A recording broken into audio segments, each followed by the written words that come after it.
Hello everyone, welcome back to SteamCode and welcome to another episode of our AVR Assembly tutorial series. In this video, we will be discussing jumps and calls. So usually in AVR Assembly, the CPU runs instructions one after the next. If an instruction is on the following line, then that will be the next instruction that is ran by the CPU. But there are two main ways that you can force the CPU to run instructions other than what follows the previous instruction. And those two ways are jumps and calls.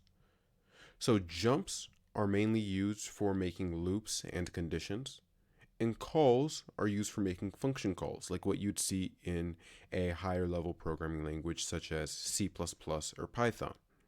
So let's go into how to use them on a very basic level here, and we'll explain how they work and how you can use them to manipulate your own programs. So I already have a simple program here written out. I have three different functions, L1, L2, and L3, and we'll see how different calls and jumps are able to be used in order to manipulate the variables that we have here. So first, we're loading R16, register 16, with an immediate value of OXFF. And then we're calling L2. Now remember, calls are used for making function calls, or the call command is used for making function calls. So within L2, we can do whatever we want, but then we must return back to where we were called from. So as you can see here, we're loading the value with OXFF, then we're calling L2. L2 is loading R17 with a value of OXFF, and it's returning back to the location where it was called. Let's see this working in real time.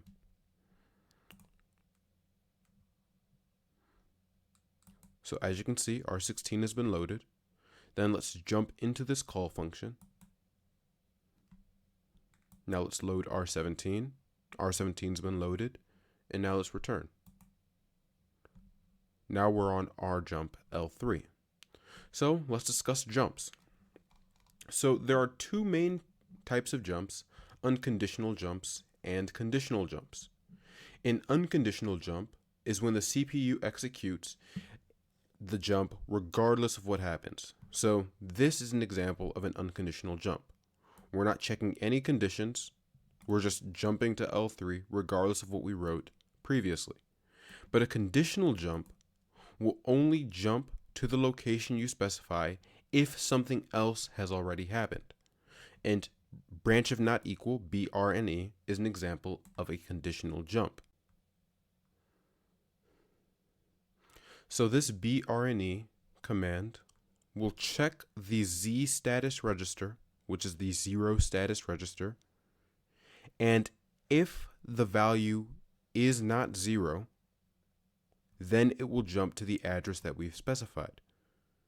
So whenever we issue a command that involves arithmetic operations, it will change the values within the status register.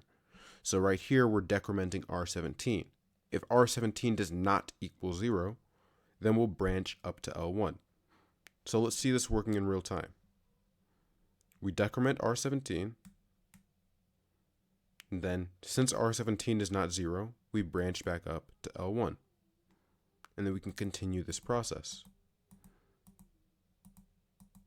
And as you can see, I don't need to step into the R jump the same way I need to step into a call, because the R jump is simply jumping from one place in the code to another, whereas the call is calling a function, then returning back to that location.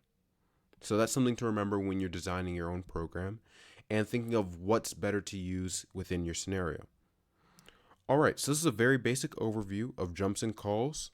We'll get more in depth as the series progresses. I hope you guys have enjoyed. If you have any questions, feel free to leave them in the comment section down below. This has been SteamCode, and I'll see you in the next one.